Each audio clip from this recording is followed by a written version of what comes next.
The message arrives in 3 words. Musashi has stopped. Somewhere in the Philippine Sea, in weather that turns the ocean white and the sky a featureless gray, the combined fleet's new flagship has simply ceased to respond. It is the afternoon of March 30th, 1944. Admiral Miniichi Koga had boarded his aircraft at Palau less than 6 hours earlier. He has not been seen since. In the operations room at Davao, officers stand around a dead radio console, reading silence the way a doctor reads the absence of a heartbeat. The duty officer cycles through frequencies again. Nothing but static and the sound of rain hammering the corrugated roof. An hour passes. Then 2. Outside, the typhoon that separated the 2 flying boats is still moving west across the open water, dragging its curtain of rain across everything below. It has been less than 11 months since Yamamoto died in a jungle on Bougainville. Now his successor, the man appointed to replace the irreplaceable, has vanished into a typhoon over the same ocean where Japan is slowly, methodically losing its war. Someone in the back of the operations room speaks the thought no one else will voice. Perhaps this is simply how it ends for men in that position. No one corrects him. No one tells him to be quiet. The room remains still except for the rain. To understand why the loss of Koga felt less like a death and more like a confirmation, you need to understand what the year between Yamamoto's death and Koga's disappearance had done to the men who ran Japan's Navy. It had done what sustained losing does to any institution. It had hollowed out the center. Yamamoto had died on April 18, 1943, shot down over Bougainville by American P-38 Lightning fighters who had been waiting at exactly the right coordinates at exactly the right time. The official announcement had come 33 days later, carefully worded, stripped of any detail that might prompt uncomfortable questions. The public received a warrior's death, a sacred sacrifice, a gallant end at the front. What they did not receive was the question that had haunted the Navy's senior leadership from the moment the search party found him sitting beneath a jungle tree, still strapped to his seat, sword lying in the grass beside him. How did they know? The answer was one the Admirals had understood almost immediately and had been unable to say aloud ever since. The Americans were reading Japan's naval communications.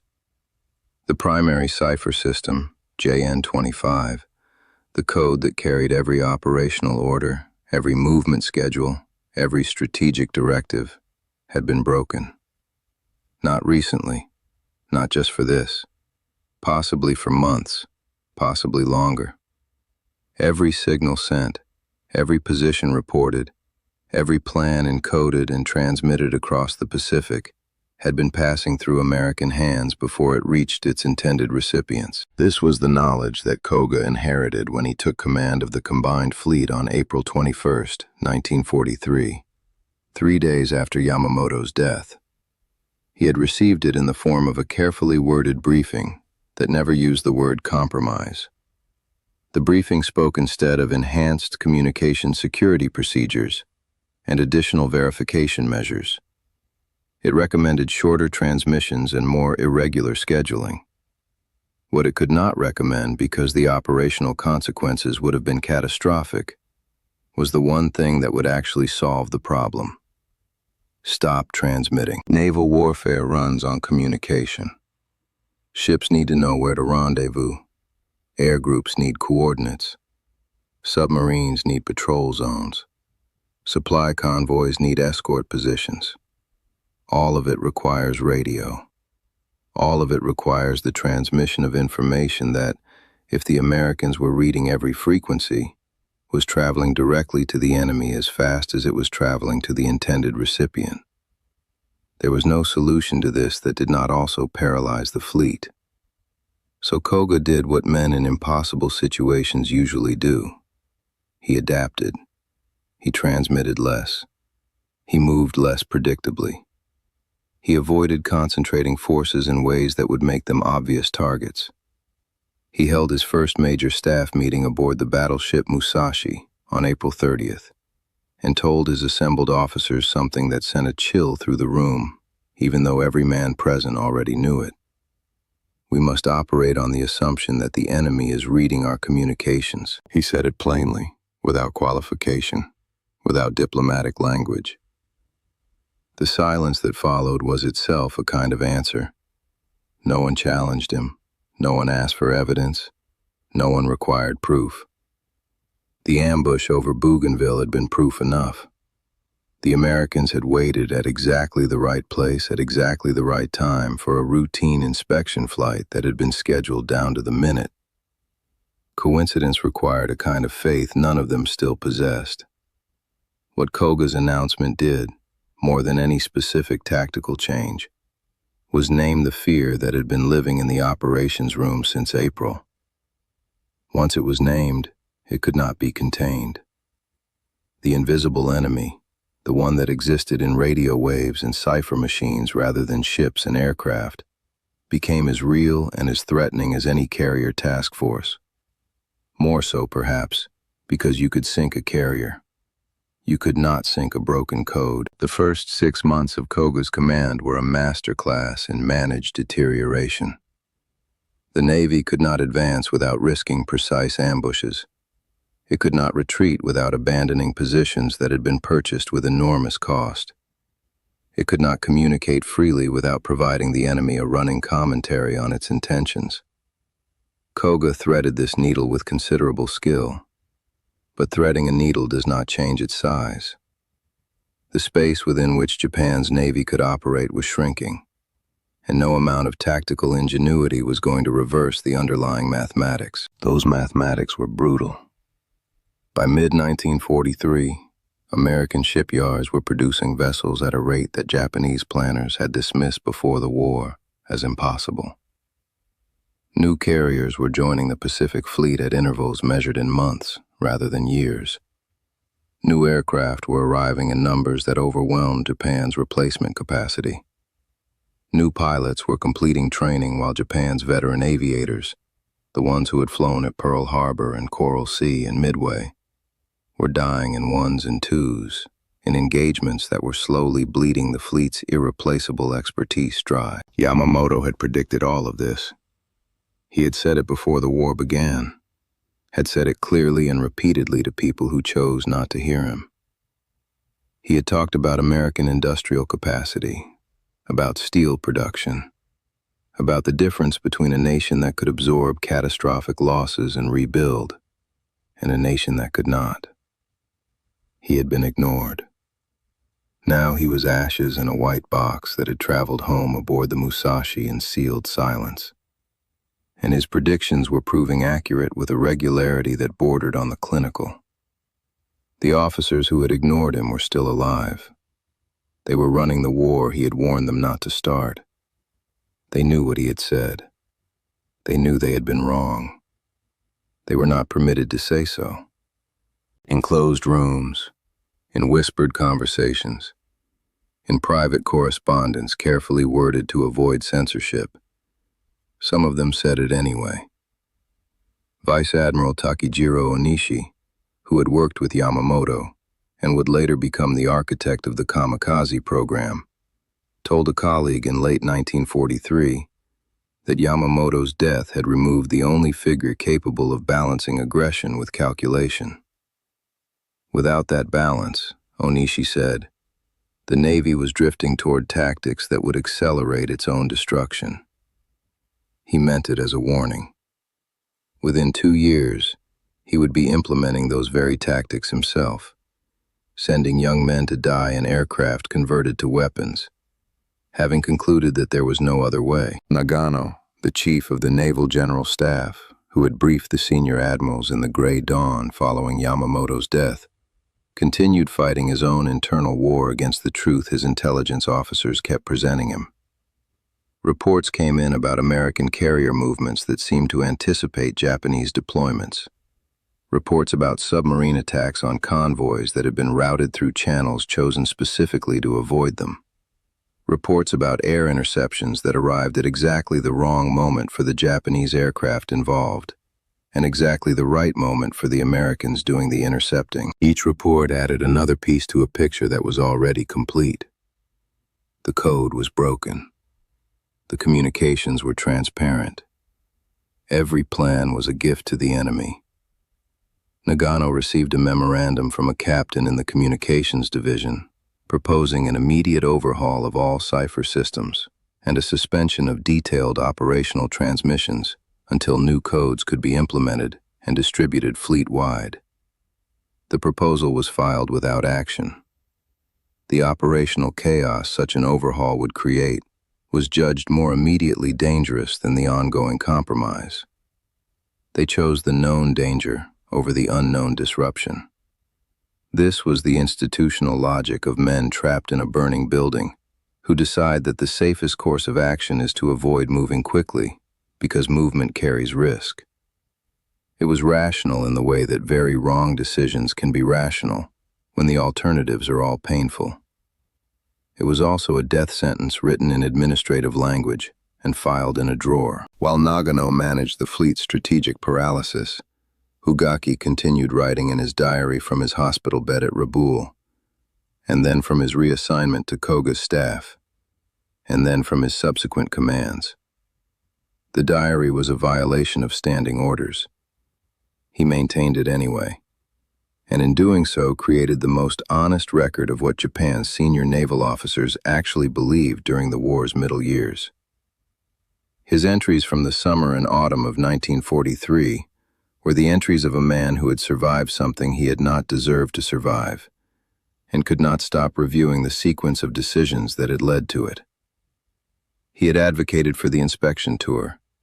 He had agreed when Yamamoto insisted on the rigid schedule.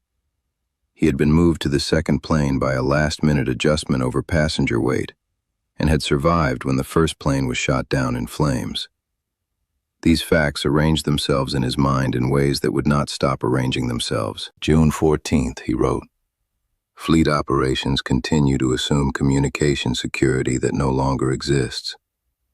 Senior staff understands this, but cannot act on it without paralysis. We are fighting a war in which the enemy reads our mail, and we are forbidden from acknowledging this, because acknowledgement would require action that we cannot afford. There is a word for this, but I will not write it here." He did not need to write it. The word was defeat, and he was correct that writing it in an official context would have been dangerous. Writing it in a private diary was merely a violation of regulations, the kind of violation that would be handled with reassignment and a formal reprimand if discovered. He wrote it anyway, in the indirect language he had developed for truths too dangerous to state plainly, and the entries accumulated into a chronicle of institutional self-deception that historians would spend decades studying. By November 1943, the American advance through the Central Pacific had begun in earnest. The Gilbert Islands fell in late November. The Marshalls were next. Each engagement followed a pattern that the Japanese officers were becoming grimly familiar with. American carrier task forces appeared precisely where Japanese defenses were weakest. American submarines intercepted convoys along routes that had been selected specifically to avoid them. American aircraft arrived at moments when Japanese air cover was repositioning or refueling or simply absent. The pattern was not coincidence. It was not superior American intuition.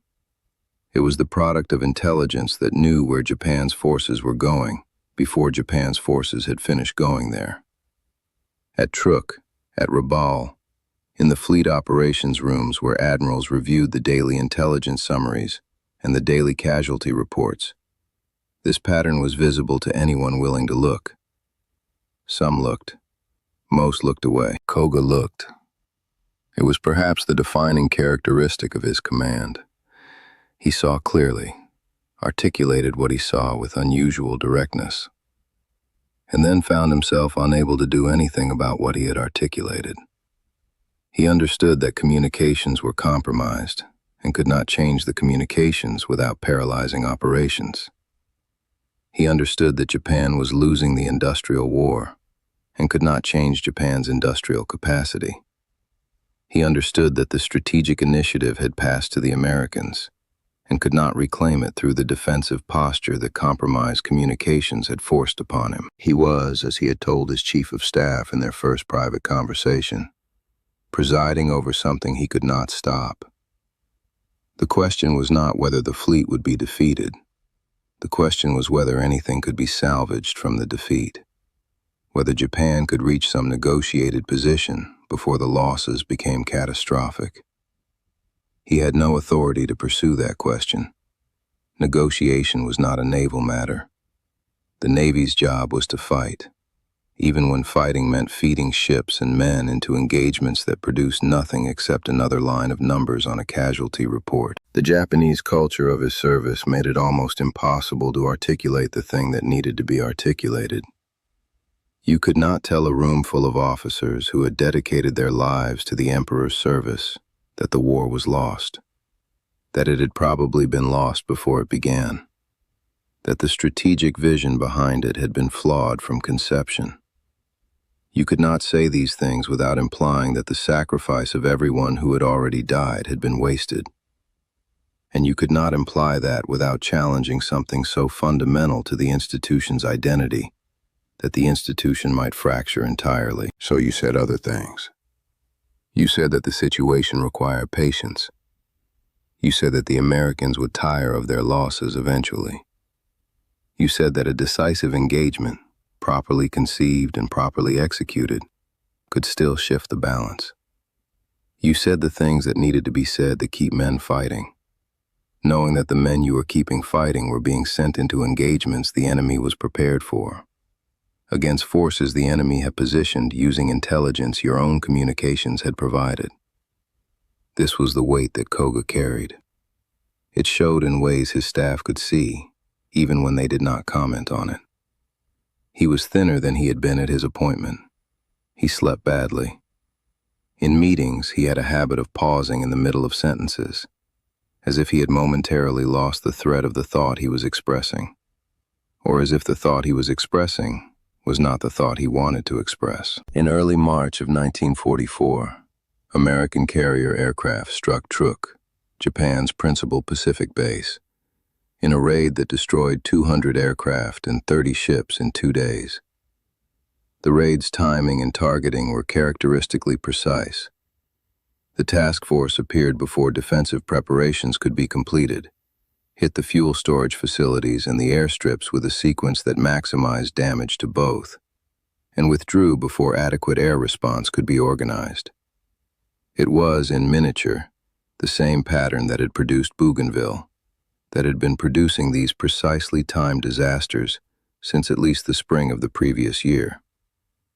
Koga ordered the fleet relocated from Truk following the raid. The move was operationally sound and strategically irrelevant.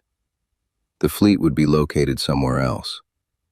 The communications that announced its new location would be read. The Americans would position accordingly. The pattern would continue. He was at Palau, supervising the relocation, when the weather turned on March 30th. 2 flying boats were prepared for the transit to Davao. His chief of staff, Shigeru Fukudome, would travel in the second aircraft. Koga would lead in the first. The typhoon that had been building over the Philippine Sea caught them in open water, separated the 2 aircraft, and swallowed Koga's plane without leaving a trace of wreckage. His chief of staff survived, shot down by Filipino guerrillas after his aircraft went down separately, captured, and eventually repatriated through diplomatic channels. He carried with him his own guilt and a briefcase of operational documents that the guerrillas had turned over to American intelligence. Those documents included Japan's Z Plan, the comprehensive strategy for the decisive naval engagement that Koga had been developing as his answer to the American advance. It arrived in American hands almost simultaneously with Koga's death, rendering it strategically useless before it could be implemented. The Navy that Koga left behind was commanded for the next several months by a succession of officers trying to implement a plan whose details the enemy already possessed, in a communications environment they knew was compromised, against an adversary whose material advantages were now so substantial that tactical brilliance was no longer sufficient to bridge the gap. The Battle of the Philippine Sea in June 1944 was the result. Japan committed its remaining carrier forces to the decisive engagement that had been the theoretical solution to its strategic problems since the war began. The Americans, using intelligence from multiple sources including the captured Z plan, were waiting with overwhelming force and overwhelming preparation. The battle destroyed Japanese carrier aviation so thoroughly that it could not be rebuilt. Pilots trained over years and tested in combat were lost in a single afternoon. The carriers that survived had no aircrew to fly from their decks. Japan's Navy continued to exist after the Philippine Sea. It continued to fight, increasingly, by sending pilots on missions they were not expected to survive, converting aircraft into weapons, organizing human sacrifice on an industrial scale as a response to an industrial adversary that could absorb the losses and continue advancing. The men who implemented these tactics knew what they were doing. Some of them had been saying privately since 1943 that it would come to this. Onishi had warned that without Yamamoto's restraint, the drive towards suicidal, decisive battle doctrines would accelerate. He was right. He accelerated them himself. There is a particular kind of institutional tragedy in which the people who understand most clearly what is wrong are the people least able to prevent it. Japan's senior naval officers in 1943 and 1944 were not, on the whole, stupid men. Many of them understood precisely what was happening and why. They understood that Yamamoto had been correct in his pre-war assessment of American industrial capacity. They understood that the code had been broken and the communications were transparent. They understood that the decisive engagement they kept planning for would not produce the decisive result they needed, because the Americans would be positioned to meet it with forces and intelligence that made it anything but decisive. They understood all of this, and they planned the next engagement anyway, because the alternative to planning the next engagement was acknowledging that the war could not be won, and acknowledgement carried consequences they could not afford in an institution built on a concept of honor that had no room for what acknowledgement required. What the Admirals said when Yamamoto was shot down, when Koga disappeared into a typhoon, when the Z plan fell into American hands, when the Philippine Sea battle consumed the last of their carrier aviation, when the kamikaze program began converting defeat into ceremony, and ceremony into something they could describe as strategy. What they said in the meetings and the briefings and the official communications was carefully, professionally, institutionally dishonest. It said that the situation required resolve, that sacrifice would be rewarded, that the spirit of the Japanese sailor remained unbroken. What they said to each other in closed rooms, in the hours after the official meetings concluded and the aides had been dismissed, was something different. It existed in Ugaki's diary and in the post-war testimonies of survivors and in the fragmentary notes of staff officers who wrote things down and then, in several cases, destroyed what they had written. It said that the path ahead led in one direction, and they all knew it, and none of them could say so, and all of them had to keep fighting anyway. Ugaki flew his final mission on August 15, 1945, hours after the Emperor's surrender broadcast, carrying with him 2 years of guilt and grief and the specific weight of having survived when the man he served had not. His diary ended that day in mid-sentence. Routine notes about the morning's events trailing into the silence of a plane that went down in the Philippine Sea and was never found. The admirals who survived the war spoke in post-war interrogations and in memoirs written later, when there was no longer anything to protect. They said what the diary entries had suggested and the official communications had obscured. They had known. Many of them had known from 1943, some perhaps earlier, that the war was not winnable. They had known that Yamamoto's death was not merely the loss of one man, but the loss of the only figure who had understood what winning would have required and had the authority and the clarity to pursue it. What remained after him was the form of strategy without its substance, the ceremony of warfare conducted by men who understood they were conducting a ceremony, fighting engagements that produced numbers on casualty reports, rather than outcomes that changed the trajectory of anything. They were not cowards, and they were not fools. They were professionals caught inside an institution that could not acknowledge what they knew, fighting a war that had answered its own central question before most of them had accepted that the question existed. The jungle of Bougainville swallowed Yamamoto on a clear morning in April, while the birds were still calling in the canopy above him, and the distant surf was audible through the trees. What it swallowed with him was not simply one man's life or one fleet's strategic vision. It was the last moment when the people running Japan's war could have changed direction. Could have, but could not. The difference between those two things was the war's real casualty, more than any ship or any aircraft or any pilot. And it was the thing that no official announcement and no state funeral and no carefully crafted language about warriors and sacred duty and honor at the front could cover. No matter how many days of silence preceded it, they knew. That was what they said to each other, in the rooms no one was supposed to enter, and the diaries no one was supposed to keep, and the conversations no one was supposed to remember. They had known from almost the beginning.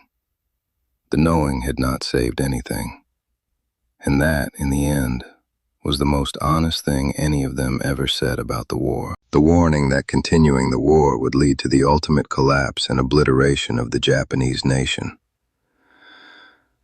And then the sentence that could not be misunderstood. We must endure the unendurable and bear the unbearable. Japan was surrendering. The reactions varied as widely as the nation itself. In Tokyo's Hibiya Park, hundreds of citizens gathered around loudspeakers and bowed their heads as the broadcast ended. Some wept openly. Others stood in stunned silence, processing information that contradicted everything they had been told about the war's progress. Outside military barracks across the country, soldiers who had been preparing to defend the homeland unto death stood in formation, listening. When the broadcast ended, some collapsed to their knees.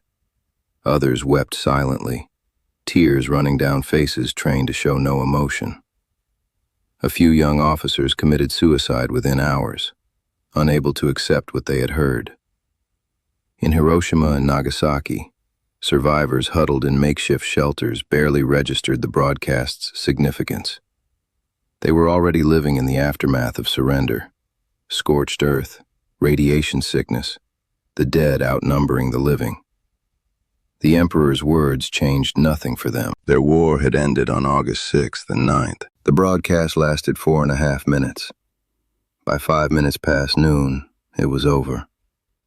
The war was officially finished.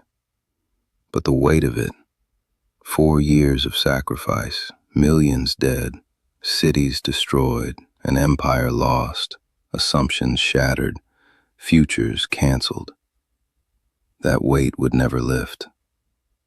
In the months and years that followed, as occupation forces transformed Japan and war crimes trials proceeded in Tokyo, surviving members of the High Command came to understand the full magnitude of their miscalculation. Prime Minister Suzuki admitted a truth many found difficult to accept.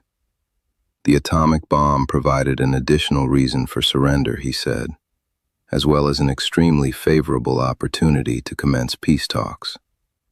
Translation: the bomb had given Japan's leaders a way to surrender without admitting they had been beaten by conventional means alone. It allowed them to claim they had lost to a superweapon, not to the industrial and military superiority they had spent 4 years denying. When occupation authorities began sharing information about American wartime production, the numbers were beyond anything Japanese intelligence had projected. The Manhattan Project alone employed 130,000 workers across multiple secret facilities, entire cities built in secret, consuming more electrical power than some nations possessed, devoted to a single purpose. The project's budget exceeded $2 billion, more than Japan's total military spending in some war years. And this had been accomplished while America simultaneously fought Germany and Japan, while maintaining a civilian economy that continued producing consumer goods, while outbuilding both enemies in every category of military production. In 1944 alone, American factories produced 96,000 aircraft. Japan's total production for the entire war was 76,000. Admiral Toyota, in his post-war reflections, admitted what others were thinking. "We were fighting an enemy operating on a level we never imagined existed," he said. The assumptions that shaped Japan's strategy hadn't been wrong in degree.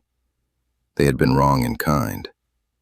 Japan's leaders had been playing a conventional military game while America was demonstrating that conventional warfare itself had become obsolete in the face of industrial-scale science. One senior staff officer, whose name was never recorded in official documents, provided perhaps the most honest assessment. "We were defeated," he said, "the moment we attacked Pearl Harbor. We simply did not understand the enemy we faced." This was the lesson that would haunt Japanese strategic thinking for generations. Not that they had lost a war, nations lose wars, but that they had entered a conflict based on assumptions so fundamentally flawed that defeat had been inevitable from the first shot. Every battle, every sacrifice, every death had been in service of a cause that was already lost before it began. The warrior code emphasized honor in defeat. But what honor existed in a defeat that stemmed from pure delusion? The millions who died hadn't been defeated by superior tactics or greater courage. They had been defeated by leaders who couldn't or wouldn't understand reality. In August 1945, 90 feet beneath Tokyo, in that concrete bunker where the transmission from Hiroshima first arrived, Japan's high command had finally confronted truth. But confronting truth in August 1945 meant confronting it 3 years and 8 months too late.